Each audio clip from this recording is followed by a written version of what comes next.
Hello everyone, welcome back to another episode of Technologyglance. Today in this video, I'm going to guide you through how you can change app theme to light theme on MX Player. So let's get started. Firstly, open MX Player app in your device. Then tap on app theme. Next you can see the option of light theme. Tap on it. So this is how you can change app theme to light theme on MX Player.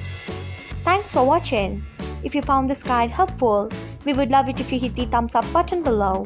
We upload great new tech tutorials like this one every day, so do not forget to subscribe to our channel and hit the bell icon so that you will never miss another update.